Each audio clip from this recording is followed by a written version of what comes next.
Começando mais um quadro, o responde as perguntas que vocês mandaram no meu Instagram, desta vez do dia 19 de julho, quarta-feira. E vamos logo, as perguntas foram várias. E estamos aqui de volta ao nosso habitat natural, como vocês podem ver. Depois de 2 longas semanas de viagem pelos Estados Unidos, produzimos vários vídeos em Nova York, no Vale do Silício, em Palo Alto, São Francisco e também em Washington. Se vocês ainda não assistiram, voltem ao canal e assistam, porque tem muita coisa bacana. Até um formato diferente, a gente ficou muito contente que o pessoal está gostando pelos comentários que vocês têm deixado aqui. Mas sem mais delongas, vamos lá para as perguntas.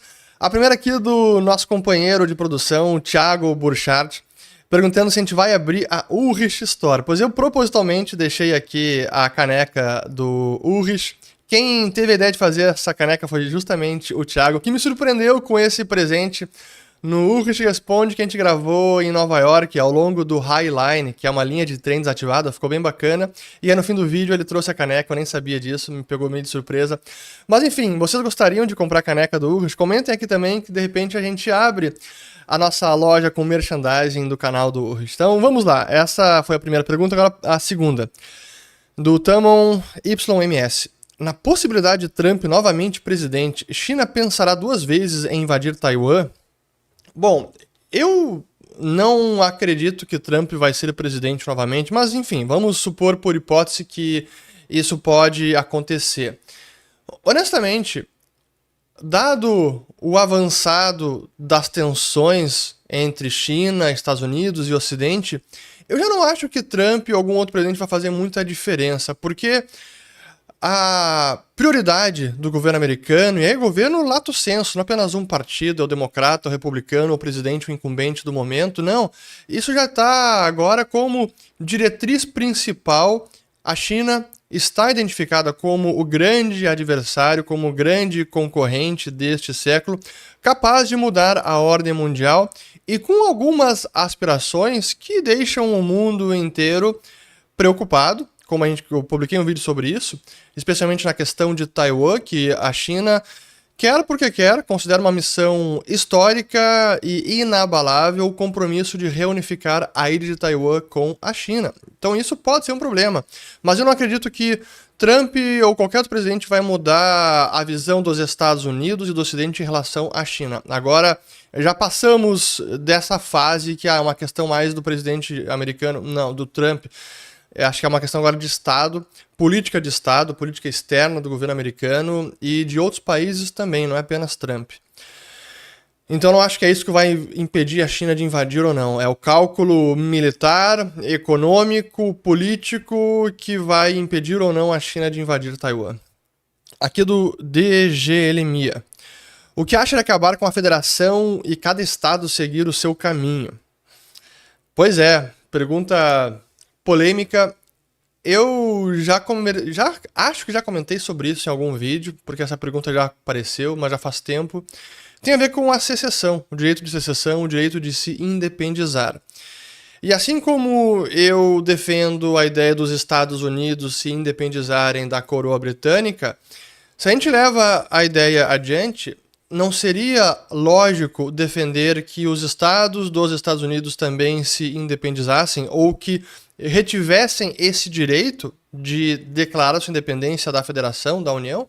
Eu entendo que sim, e o mesmo vale para o Brasil. Mas secessão, digamos que caiu de moda já há bastante tempo. Mas para mim é um tema importante. Aqui do Tamon, novamente. Expectativa de recorde superávit na balança comercial tende a baixar o preço do petróleo?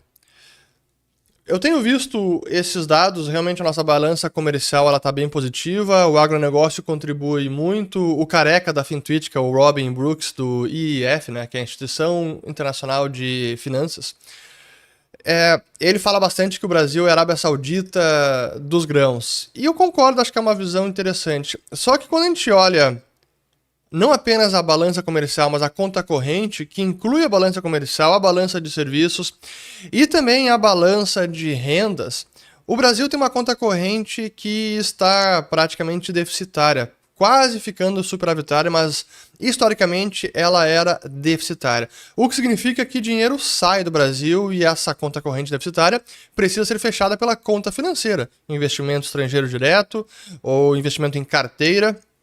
Isso tem acontecido, mas nem sempre. Então deixa o Brasil numa posição um pouquinho mais vulnerável. Seria bom que a gente conseguisse ter uma conta corrente mais superavitária do que tivemos nos últimos anos. Mas será que isso vai baixar o preço do dólar? É um componente positivo que ajuda a diminuir a pressão sobre o câmbio, mas fora as outras questões de taxa de juros real positiva, Brasil se destacando em relação ao restante do mundo, não é apenas a balança comercial, mas é um dos componentes. Aqui do Miguelito. Se o BRICS banirem as criptomoedas, seria o fim dessa indústria? Não acho que é o fim da indústria. Eu comentei sobre isso numa palestra que eu dei recentemente no Poa Crypto Day, aqui em Porto Alegre.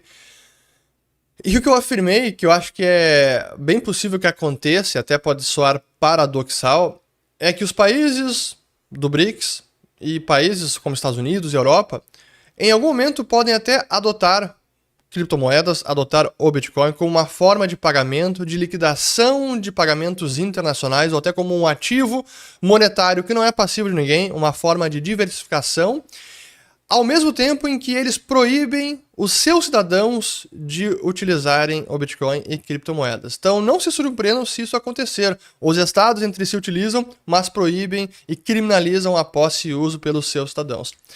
É paradoxal, mas é assim que funciona com armas de defesa, com armas, com criptografia, foi assim que aconteceu também, então não me surpreenderia de o mesmo acontecer com o Bitcoin e as criptomoedas. Aqui do NAK Invest. Com a chegada do ETF de Bitcoin, começou a institucionalização do BTC. Esse ETF, eu imagino que ele se refira ao mais recente protocolado e dos mais simbólicos, porque é a BlackRock que protocolou um pedido de ETF à vista, o ETF Spot, não o ETF de futuros, que esse já está rodando, é o BITO, B-I-T-O. Eu não diria que vai começar, ela já começou, é um passo para talvez consagrar a institucionalização do Bitcoin no mercado tradicional, mas os institucionais já entraram, mas seria um passo importante também. Aqui mais uma do Miguelito. Acha que estamos à beira de uma recessão ou vai ser pouso suave? Pois eu já falei sobre isso no Follow the Money dessa semana, do dia 19 de julho, foi ontem à noite, foi muito bacana. Até o título do Follow the Money foi "A recessão americana está cancelada?" Ponto de interrogação. E quem não segue o dinheiro, eu recomendo que siga, link na descrição do vídeo. Mas, em síntese, eu vou dar apenas um pequeno spoiler. Um pouso suave é possível. Eu não acho que seja provável, mas é possível. Mas o restante vale a pena vocês assistirem, tá bem bacana. Repleto de gráficos e... enfim, assistam. Aqui do... Pô, mais uma do Miguelito, bateu o recorde aqui, 3 vezes.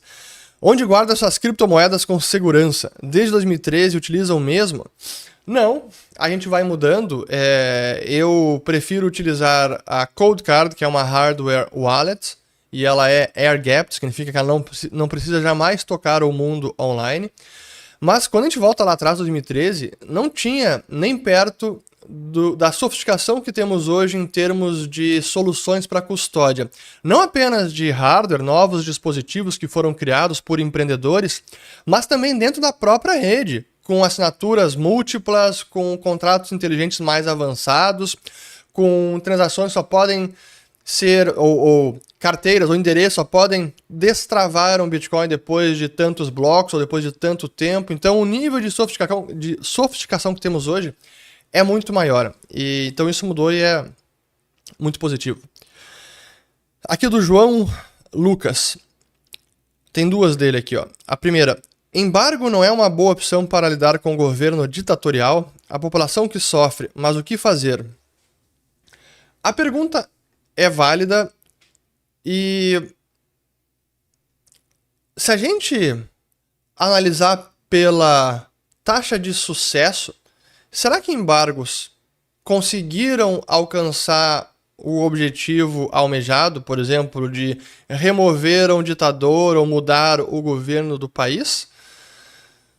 Olha, se a gente colocar na balança e ver o que a gente tem hoje com Cuba, com Coreia do Norte, com Venezuela, com Irã e outros países que foram ou embargados ou sancionados de alguma maneira, será que realmente resulta no que é desejado por quem está impondo o embargo? Eu diria que não. Eu acho que sancionar os ditadores, congelar reservas, contas bancárias, ativos deles, das suas famílias, de aliados próximos, membros do governo, etc. Tudo bem, acho que é bem menos pior do que um embargo que afeta toda a economia e realmente quem acaba sofrendo é a população e não atinge o objetivo almejado. Então, eu diria que não é uma boa opção, honestamente. Não consegue. O principal objetivo não é alcançado. Aqui, seguindo, do João Lucas também. Como é o cenário de educação financeira em outros países? As pessoas falam mais sobre o dinheiro, falam sobre economia. Sei que a diferença em número de investidores é altíssima. Varia muito, porque a gente, agora viajando para países como foi para a Argentina, para Estados Unidos, a gente tem mais 2 que a gente vai viajar, ainda não vou dar o spoiler, no seu devido momento vocês vão ficar sabendo, mas isso é em agosto. Isso varia bastante, mas dependendo da situação econômica, social, a preocupação não é tanto com investimento, é mais com sobrevivência, é com o mínimo de preservação do poder de compra do dinheiro, por exemplo, na Argentina, Venezuela. O que o pessoal, a população pensa em geral é como é que eu guardo um pouco do dinheiro numa moeda que não perde valor todo santo dia. E o dólar acaba reinando. É dólar, é Bitcoin também em parte, é também, mas o dólar ainda é o dinheiro encarado por quase todos os países e populações de vários países como um porto seguro, como uma moeda boa. Por mais que tenha todos os seus efeitos, e eu já cansei de falar deles aqui. Mas para quem está em situação, é na Turquia, é na Venezuela, no Zimbábue, é algum país no leste europeu, é na África, na Ásia, o dólar ele tem esse poder porque ele ainda é muito demandado e é encarado como um ativo que retém o poder de compra pelo menos melhor do que a moeda local. Sobre educação financeira, aí é preciso uma abordagem mais aprofundada e rigorosa que eu não consegui fazer, nem tive tempo de fazer e teria que ver em cada país, não consigo responder. Mas em termos de mercado de ações também muda bastante, né? Os Estados Unidos são um dos países que mais investem em ações, onde as pessoas físicas mais investem no mercado de ações, até comparando com o Brasil e com outros países bem desenvolvidos também. Mas enfim, é uma pergunta interessante. Aqui, só para complementar mais uma resposta sobre isso, eu me lembrei agora de uma entrevista que eu fiz com um empresário da Letônia, letão, e isso foi em 2019. Eu acabei que eu nunca publiquei essa entrevista, tá guardada no meu acervo, de repente em algum momento eu vou usar ela. Mas eu conversando com ele e perguntando sobre como era na época da União Soviética, do comunismo, onde eles estavam ocupados pela Rússia. E eu perguntei, bom, como é que o pessoal fazia para poupar alguma coisa? Guardava, buscava ouro, marco alemão, dólar, dólar. Assim, nem titubeou, foi direto, não, dólar. Sempre foi dólar, era o dólar, não era nem marco. Na margem, ok, alguma coisa, mas não, era dólar. A moeda que o pessoal queria e desejava era o dólar. Então, esse é um dos grandes feitos da história monetária moderna, é a internacionalização da moeda americana. Muito bem, aqui do Euri 2012. Mais separei agora de várias pessoas. Ou mais de uma para a mesma pessoa. Do Euri 2012. Qual lado você acha que o Brasil ficaria numa terceira guerra mundial? Vamos lá. Certamente essa pergunta ela tem a ver com o recente vídeo que eu publiquei sobre a China e os Estados Unidos e aliados se preparando para um eventual conflito. Infelizmente isso está acontecendo, é um fato. Se vai acontecer, ninguém consegue saber, mas que está havendo muitos preparativos e seja com o viés de deterrence, que é de dissuasão ou de impedimento para que um conflito aconteça, mas ainda assim está havendo preparativos, planejamento por ambos os lados. Então isso pode acontecer, eu espero que não aconteça. Mas o Brasil como é que ficaria nessa situação? É uma ótima pergunta. Eu não tenho certeza. Eu imagino que ficaríamos do lado do Ocidente, imagino.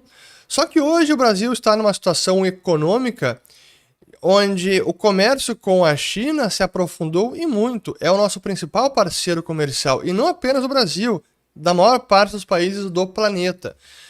Então não é uma situação simples e eu espero que a gente não tenha que decidir em algum momento para que lado nós vamos ficar, mas desse lado, é o Ocidente, Estados Unidos liderando essa frente de batalha contra a China comunista, com Rússia, Coreia do Norte, etc. Bom, eu, Fernando, preferiria que nós brasileiros, o governo brasileiro, escolhesse o lado do Ocidente. Estados Unidos tem todos os seus defeitos? Tem, sem dúvida alguma. Ainda assim, entre essa alternativa, China, Rússia, Coreia do Norte ou Ocidente, eu prefiro o Ocidente. Muito bem, só uma curta dele aqui, para quebrar gelo. Mais uma, você é um coffee man ou um tea man? Eu prefiro café, não sou um cara muito... Tomo chá, mas prefiro café. Mas normalmente só até as 3 da tarde, depois disso não tomo café. E no máximo 3 a 4 xícaras, canecas de café. Aqui do Matetag. Conceito de reforma não seria para melhor? Em tese, né? Em teoria é uma coisa, na prática acaba sendo outra. A própria situação tributária do Brasil atual, ela nasceu de uma reforma tributária lá atrás, e cá estamos. Então a gente espera que sim, que a reforma venha para reformar e melhorar, e não acabar complicando ainda mais, porque infelizmente aquela máxima do Tiririca se revelou uma enorme de uma falácia. Pior que está, não fica, pois às vezes pode ficar ainda pior. Aqui do Diz Henrique. Boa pergunta. Portugal e Reino Unido estão passando por um problema no valor dos imóveis, que em sua maioria pertencem a turistas. Grandes centros sempre são caros. Limitar a quantidade de imóveis por pessoa é uma saída? Fala de limitar quantos imóveis as pessoas podem comprar. Pois bem, para mim esse é um exemplo clássico do problema do intervencionismo, o famoso ciclo do intervencionismo. Uma intervenção para resolver um problema real ou aparente acaba não resolvendo e traz outros problemas, consequências não intencionadas, o que suscita novas intervenções para resolver o problema atual, que acarreta novos problemas que vão acabar trazendo novas intervenções para resolver tudo isso. Por que eu falo isso? Porque eu acompanhei bastante o mercado de Portugal e a gente teve a grande crise financeira de 2008 com uma bolha imobiliária em várias jurisdições, Estados Unidos, Irlanda, Islândia, Portugal, Espanha, Dubai. E uma das coisas que o governo fez para tentar resolver os efeitos do estouro da bolha imobiliária e a depressão no preço dos imóveis foi justamente fomentar a compra de imóveis por estrangeiros com incentivos como os chamados Golden Visas, que é o visto que o cidadão recebe, um visto de residência de 5 anos ou 10 anos, e que depois pode se tornar cidadão. Então esse era o incentivo, compre um imóvel em Portugal, Espanha, era 500 mil euros e ganhava esse visto de residência. Eu lembro que na Letônia também tinha, e era 250 mil euros e ganhava o visto de residência. Então houve esses incentivos. Reino Unido menos, mas também teve muita procura aí de estrangeiros por outros motivos, até por uma questão de blindagem patrimonial, russos, chineses, etc. Mas enfim, no caso de Portugal, eles estão revendo agora, já mudaram essa política, não tem mais o Golden Visa, porque o que acabou acontecendo?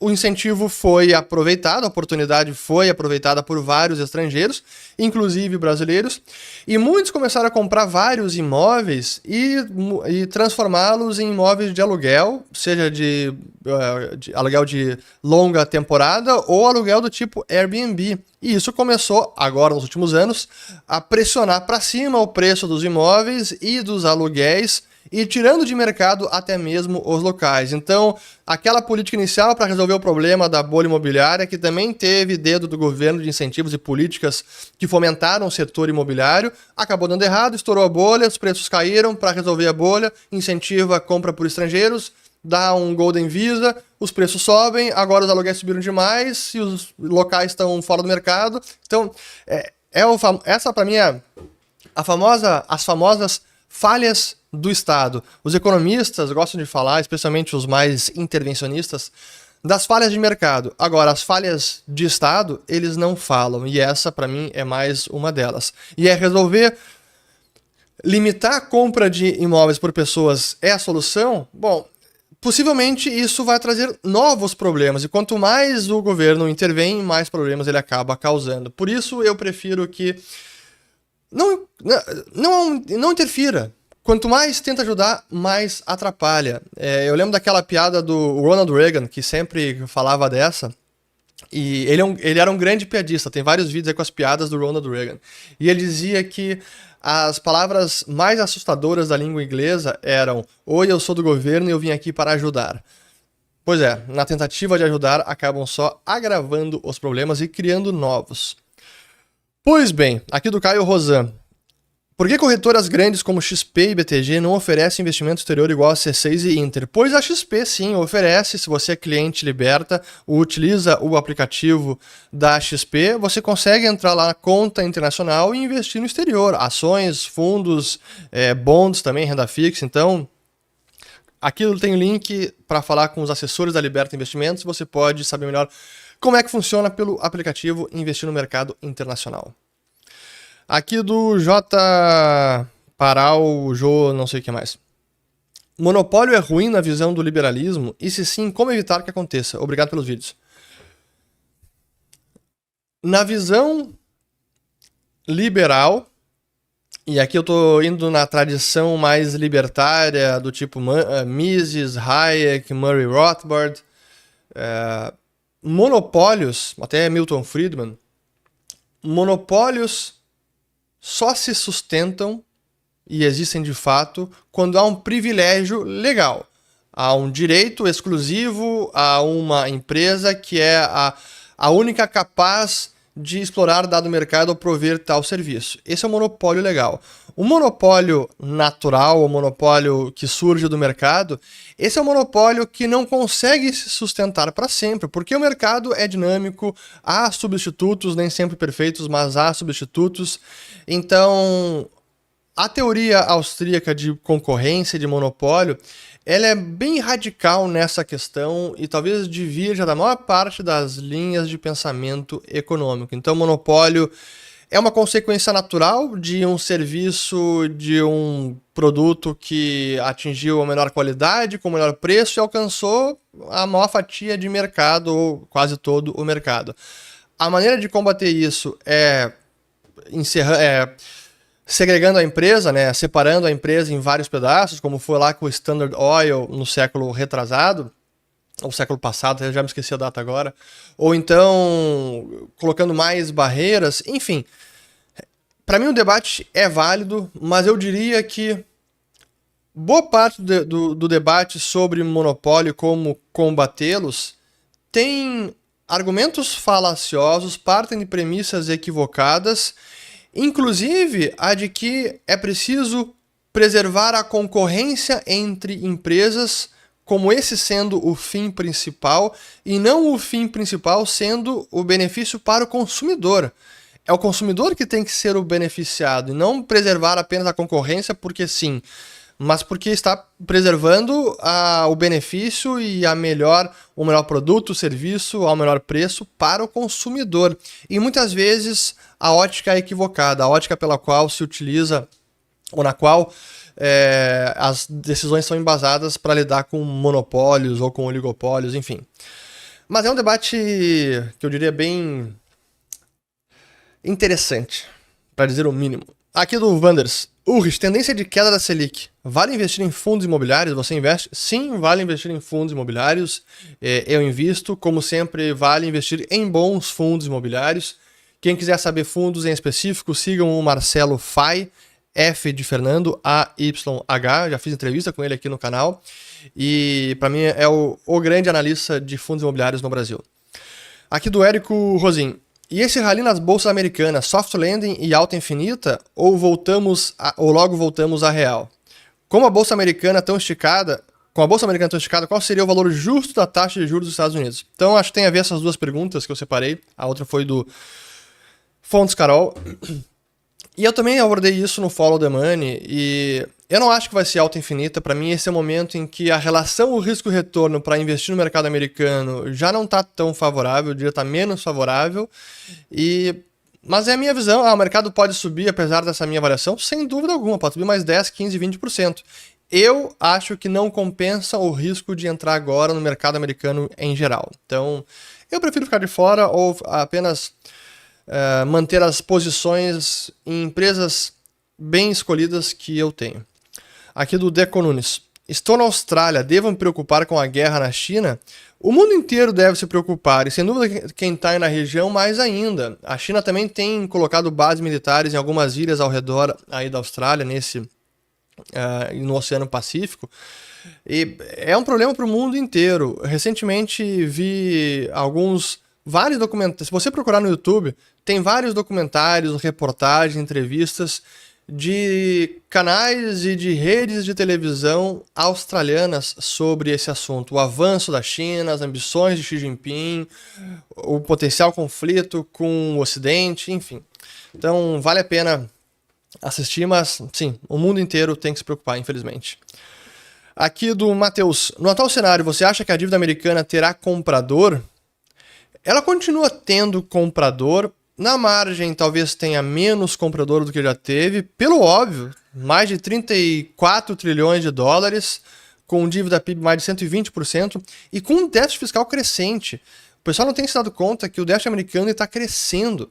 Depois da pandemia, agora esse ano fiscal possivelmente vai ser o segundo maior déficit da história dos Estados Unidos em valor absoluto. Mais de 2 trilhões de dólares de déficit. Em relação ao PIB vai ser um pouco menos. Ou não vai bater o recorde. Mas até quando essa situação pode ser sustentada? Para sempre não vai ser, e os Estados Unidos estão abusando do privilégio de imprimir a moeda de reserva do planeta, a moeda de conta do mundo inteiro. Para sempre, isso não pode ser mantido. Em alguma hora a fatura vai chegar. Quando vai ser? Eu não sei, acho que já tem pelo menos alguns anos, mas estão abusando desse privilégio, sem dúvida alguma. E só para complementar, o motivo de muitos países, fundos e o sistema financeiro como um todo comprar e encarteirar a dívida americana não tem tanto a ver com o apelo em relação ao quanto está rendendo e é o maior ativo do mundo, é o ativo mais seguro. Tem a ver com ele ser o ativo base ou referência do sistema financeiro, do sistema monetário. Então, a demanda que há por treasuries, ela é muito maior do que há por outras dívidas soberanas por conta deste atributo. O dólar é a base do sistema, portanto, a dívida denominada em dólar emitida pelo governo americano acaba também sendo a base do sistema. E aí é difícil quebrar este paradigma. Aqui do Explane Oficial. Pergunta de leigo, mas não é possível combater a inflação aumentando a oferta? Não é pergunta de leigo, é uma pergunta muito válida. E esse foi um dos grandes argumentos nessa batalha recente contra a inflação mundial, porque em algumas regiões, especialmente na Europa, a inflação foi agravada pelo choque energético. Então foi um problema de oferta. Faz sentido deprimir ainda mais a demanda para equalizar a oferta e demanda? Ou é melhor fomentar a oferta e a oferta equaliza a demanda e aí temos uma inflação mais em linha com as metas dos bancos centrais? É uma boa pergunta. Infelizmente, os bancos centrais não têm ferramentas para lidar com a oferta de verdade ou para fomentar mais a oferta. Eles acabam lidando quase sempre e unicamente pelo lado da demanda. E aí é quase que só tem um martelo, tudo parece prego, vão martelando o que dá. Aqui do Ítalo, mas a pergunta é muito válida. Do Ítalo, com o cenário de provável recessão dos Estados Unidos, ainda há espaço para aumento do preço do ouro? Sim.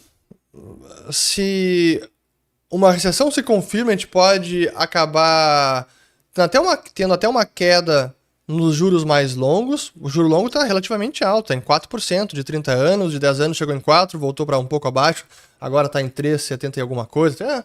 Até dar uma olhada aqui como é que está o de 10 anos. Ó. Aliás, hoje está subindo bastante. Ó. 3,84. Eu não sei qual é o motivo da subida de hoje. Depois eu vou olhar aqui. Tô gravando na quinta-feira, dia 20 de julho. Mas enfim. Então, tem espaço para alta, mas também tem um elemento que, na minha opinião, tem tido um papel não desprezível na valorização do ouro, que é a diversificação das reservas internacionais por bancos centrais.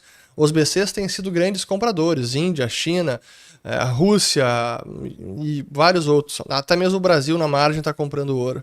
Aqui a próxima. É possível acreditar nos dados oficiais econômicos publicados pelo governo americano, do Matheus? Qualquer estatística oficial precisa ser verificada e a desconfiança ela é salutar, porque estatísticas oficiais muitas vezes servem os propósitos de propaganda do próprio governo, seja ele da China, seja dos Estados Unidos ou do Brasil. No entanto, eu diria que há muito mais verificação e veracidade nas estatísticas americanas do que nas chinesas. Então, pode haver alguma manipulação que outra, até alguns dados econômicos acabam sendo revisados. Dados de emprego é uma bagunça. Emprego americano, eles divulgam no mês seguinte, eles divulgam e revisam no mês anterior, e às vezes são revisões que variam de 30% a 50%, realmente.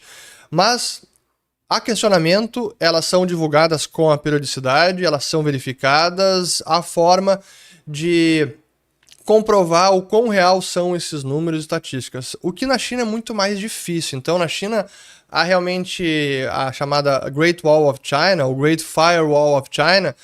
Isso serve para os dados também. Também há uma Great Wall of China com relação às estatísticas. Há a grande muralha da China que impede que a gente veja a real situação da economia. E isso é proposital. E, recentemente, o Kyle Bass,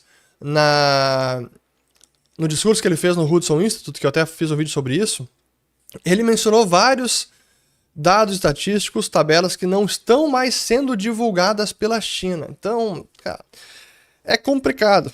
Aqui do Matheus, de novo. O resultado publicado pela Goldman Sachs mostra um crash inevitável na economia americana? Não mostra um crash inevitável. Mostra um banco que sentiu na parte de trading, que sentiu em investment banking, então sente uma retração da economia. Mas não é o resultado que está sendo, talvez, sintomático de um crash inevitável. Não acho que é o caso, não. Do Ronaldo Quinto. Fernando, de onde surgem as crises? Existe um culpado?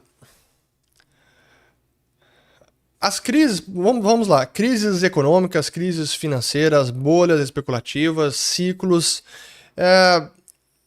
elas ocorrem naturalmente pela ciclicalidade da economia, pela tomada de risco, às vezes em excesso, por inovações tecnológicas que trazem entusiasmo, empolgação e os investidores, empresários baixam a guarda, acabam sendo menos prudentes e se arriscam demais, investem em demasia. Então os ciclos e crises acabam ocorrendo naturalmente. Para mim, o meu argumento e o dos austríacos é que as crises tomam proporções, às vezes catastróficas, em termos de dimensão, de amplitude, de duração, porque há sim um culpado ou culpados no Estado, Banco Central, políticas de intervenção de governo, seja para estimular um ciclo e tentar prolongar um crescimento econômico, fomentando um ou outro setor de maneira artificial, cujo custo vai ser cobrado lá na frente quando vier uma crise, quando vier uma recessão. Então, para mim, tem um culpado pelo agravamento das crises, e aí sim se chama governo e Banco Central. Então, para mim, eles são os culpados. Mas não é a ganância. A ganância existe desde sempre. Desde que o homem é homem, a ganância existe. Então, culpar agora foi a ganância. Em 2008, a ganância dos banqueiros. Não, os banqueiros sempre foram gananciosos. Assim como quem comprou uma casa e queria lucrar também era ganancioso. Assim como quem estava construindo a casa era ganancioso. Ganância faz parte da natureza humana. O problema é o conjunto de incentivos em cada circunstância, em cada ambiente, tempo e lugar, que gera essa tomada de risco em excesso, como aconteceu na grande crise financeira de 2008, como aconteceu nos últimos anos, talvez, com todos esses estímulos de taxa de juros em zero, capital abundante, não tem como não fazer besteira quando o dinheiro é quase de graça. E foi o que a gente viu na década retrasada, especialmente na década passada. E também lá na bolha da internet. Ali, na bolha da internet até foi menos taxas de juros muito baixas, até porque a taxa básica já estava lá acima de 4%, 5%, mas talvez ali a nova era, aquele cenário de internet vai mudar o mundo por completo, tudo vai ser online, digital, vamos investir pra caramba, e gerou aquela enorme bolha. E que ainda não vimos de volta no mercado acionário americano. Não no nível que foi por várias métricas, a bolha do Nasdaq ainda está sozinha em relação aos últimos 20 anos. Ok, aqui seguindo do Heller Emerson. Tá impressionado com a resiliência da economia americana? Não tô, porque é o que eu espero. O dinamismo, a flexibilidade, a adaptação, a inovação é assim. Então, quem já foi para os Estados Unidos e conseguiu trabalhar, não apenas visitar e ir a passeio, mas passar um pouco mais de tempo, trabalhar com americanos e ver como os negócios surgem, como é fácil, ou relativamente fácil, empreender, aproveitar oportunidades, consegue perceber esse dinamismo e por que a economia americana é tão resiliente. Então, não me surpreende. Aqui do PH Resende. Conselhos para um aluno de mestrado em economia. Quero ser professor e pesquisador. Bom, eu não sou docente, eu não sou acadêmico. O conselho que eu posso dar é o de manter a mente aberta, realmente aberta, de questionar, de ouvir todos os lados para você conseguir chegar à melhor conclusão possível sobre o tema específico que você esteja pesquisando. Então, não seja dogmático, mantenha a mente aberta. Aqui do Bessa 018. Qual é o melhor país para se morar nos dias de hoje? Vejo algumas pessoas falando sobre a Irlanda. Essa é uma questão muito pessoal e o ideal é você colocar numa folha de papel, num Google Docs, enfim, num documento de forma estruturada, todos os prós e contras com relação a um local. Isso vai com relação a tudo. Por exemplo, Irlanda, pode ser muito bacana, mas o tempo lá, talvez para um brasileiro, não é fácil. O clima quase sempre cinzento, frio, chuvoso, tipo Londres, Inglaterra, Escócia. Tem gente que não consegue aguentar isso. Então, vá analisando cada um dos critérios. Cara, o clima, o setor de saúde, o sistema de saúde como é que é. Por exemplo, Estados Unidos é terrível. O Estado interveio tanto lá que destruiu o setor de saúde, é caro pra caramba. Nos Estados Unidos. Aí a questão de distância dos familiares. Você tem família no Brasil ainda? Não tem? Quer manter contato? Não quer? A distância dos familiares é um fator importante. Educação dos filhos, escolas, é privada, é pública, oportunidade de trabalho, remuneração, imposto de renda, enfim, é uma série de critérios que você precisa realmente pesar para tomar a decisão de qual o melhor lugar e se vale a pena sair do Brasil. Situação de violência, segurança, enfim. Eu não consigo dizer qual é o melhor lugar, cada um tem que tomar essa decisão, mas eu acho que acho que essa é uma forma bem completa de pensar sobre o tema, que ajuda a embasar a sua decisão. Aqui do Botoniac Octávio. O real se fortaleceu ou o dólar ficou fraco globalmente? Um pouco das duas coisas. O real se fortaleceu e o dólar também está se enfraquecendo, mas também não é uma fraqueza assim, nossa, como está fraco o dólar. O dólar index saiu de 115 e está agora em 100, chegou até 99, rompeu ali esse piso simbólico de 100 e voltou acima de 100. Então é um pouco dos dois. Aqui, doutor Geraldo Nascimento. Você acha que acatando o pedido de impeachment de Barroso vai abrir portas para mais? Bom, eu normalmente me abstenho de falar de temas políticos, até porque não é minha praia, não sou analista político, mas eu preciso falar de política quando tem impactos na economia, mercados e de alguma maneira tem alguma relevância aqui para o canal. Sobre a questão do Barroso, eu diria o seguinte, eu não sei se o pedido vai ser acatado e se vai abrir porta para mais. Mas o comentário que eu faria é que é realmente lamentável a gente ver uma Corte Suprema onde vários de seus membros deixam claro que tem um lado que há uma afinidade política, ideológica, e isso fica claro quando participam de entrevistas, de encontros com... Esse, no caso, foi com a da Uni, se eu não estou enganado. Enfim, isso não é adequado, isso não estaria de acordo com a liturgia do cargo, o termo que o pessoal gosta de usar.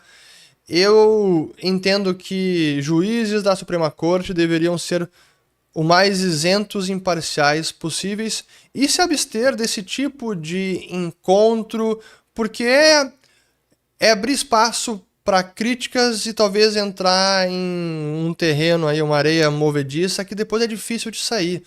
Então, e a gente viu isso acontecer nos últimos anos e recentemente isso volta a acontecer. É uma lástima, mas é o que nós temos no Brasil. Aqui do Rafael Baina Rangel. O que fazer com nossos investimentos hoje caso haja uma guerra? Olha, primeiro, caso haja uma guerra, acho que a preocupação maior até vai muito além de investimentos, é algo com um potencial tão catastrófico, né? Uma guerra mundial, Estados Unidos e China, que é uma loucura pensar nisso, é de arrepiar. Dito isso, a gente ainda precisa decidir o que fazer com o nosso dinheiro, com nossas empresas, etc. Eu imagino que se estoura uma guerra, um conflito dessa magnitude, o dólar se valoriza, estou imaginando os primeiros dias, tá? Primeiras horas, dias, semanas. Dólar se valoriza, Treasury americano se valoriza, ações devem despencar, porque isso vai afetar a atividade econômica do mundo inteiro. Então, até entender como cada empresa e setor vai ser afetado. Talvez até mesmo o Bitcoin se sobressaia, eu diria que sim. Mas é um momento em que muitos investidores vão preferir aumentar a sua liquidez, o seu nível de segurança, para fazer frente à incerteza que se desenrola no horizonte. Acho que é isso que eu poderia dizer. Segurança. Aqui vamos ver, do Edge Radioactive. Você colocaria seus investimentos em uma moeda dos BRICS, mesmo tendo lastro em ouro? Não confio nos BRICS, porque eu não confio praticamente em nenhum país e governos dos BRICS. Governos, direita, esquerda, centro, diagonal, não importa. Não confio nem em Brasil, Rússia, Índia, China, África do Sul, talvez. Conheço pouco, então, na dúvida, não colocaria. Aqui da Mari Marcos.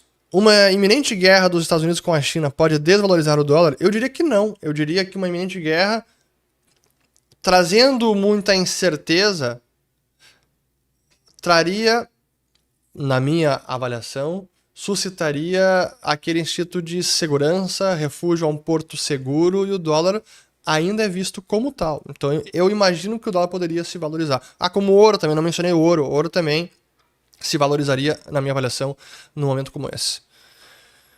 Aqui do Gigi Stuff. Parabéns pelo Poa Crypto Day. Suposição BTC como moeda global. Qual seria o papel dos BCs? Talvez seria semelhante ao que era na época do ouro. Algumas das suas moedas poderiam ser lastreadas em BTC, conversíveis em BTC.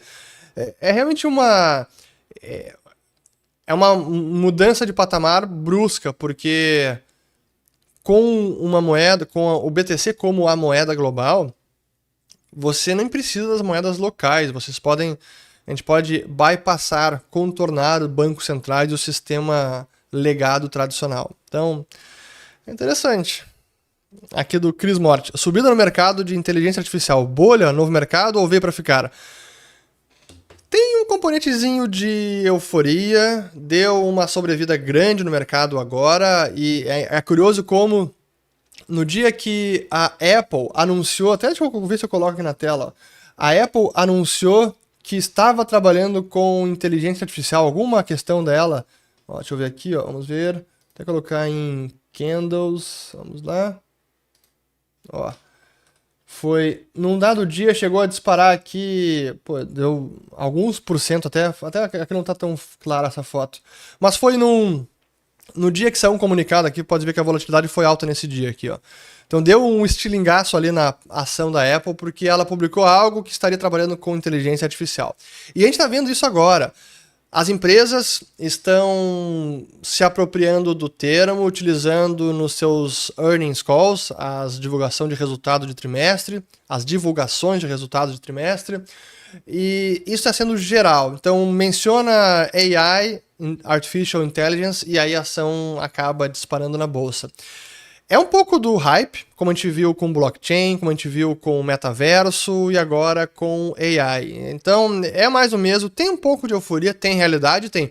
Acho que IA tem muito mais realidade e aplicação prática hoje do que tinha metaverso e do que tem blockchain. Para mim, metaverso está mais distante de realidade, segundo blockchain, mas primeiro IA. Mas acho que tem um pouquinho de exagero, talvez. Aqui do Lucas Assunção. Acredita que a guerra da China contra Taiwan é inevitável? Inevitável não é. Mas o que eu entendo que é inevitável é a tentativa do Xi Jinping de buscar essa reunificação. Porque ele em todo o discurso fala sobre isso. É uma meta sua de vida. É a missão dele no Partido Comunista. Esse é o seu um dos seus grandes legados. É a reunificação de Taiwan com a China. Então essa tentativa em algum momento vai ocorrer. Será que ele consegue por meios pacíficos? Ô, Taiwan, agora vamos nos reunificar, ok? Beleza? Aceitam? Beleza. É difícil. Então, não aceitando por meios pacíficos, o próximo passo é uma incursão militar, uma invasão, essa tentativa usando a força. Então, isso para mim é inevitável, a tentativa. Mas a guerra em si não é inevitável. Aqui do Lucas, de novo. Pretende gravar um documentário, vídeo na China, Coreia do Norte, Cuba, Venezuela? Em algum momento sim, mas é preciso verificar bem as questões de segurança, de visto. Não é tão simples em alguns desses países. Então, mas seria bem interessante e gostaria. Aqui do Giovanni. Você já considera a hipótese de soft landing nos Estados Unidos factível? Possível sim, factível sim, provável não. Essa é a minha resposta. Aqui do Ariel. Sem o bônus demográfico, o Brasil vai conseguir manter o já pequeno crescimento econômico? E aqui do Chad Árabe. Você é otimista em relação ao futuro do Brasil? Acha que um dia podemos ser a maior potência? Não. Eu não acho que o Brasil pode ser a maior potência, porque nós não temos a cultura, as políticas, as ideias para sustentar um crescimento econômico, um desenvolvimento da nossa economia a ponto de nos tornarmos a maior ou uma potência.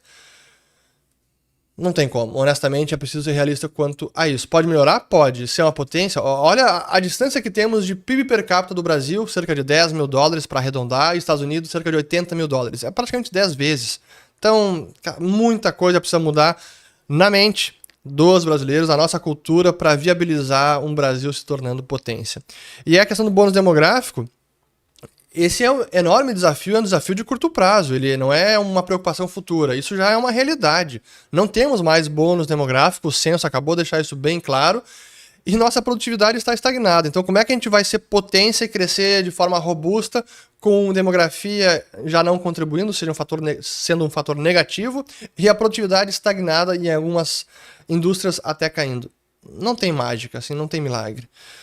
Muito bem, agora sim acabei. Espero que tenham gostado de mais um Urch Responde. Espero que tenham lavado as louças, compartilhem o vídeo. Aguardem novidades, porque teremos novas viagens e um projeto bem bacana aí surgindo. E em setembro ele vai ao ar e a gente vai anunciar devidamente, com todos os detalhes, no seu tempo certo. Fico por aqui, um bom domingo, curtam com suas famílias e amigos e até mais um vídeo. Valeu!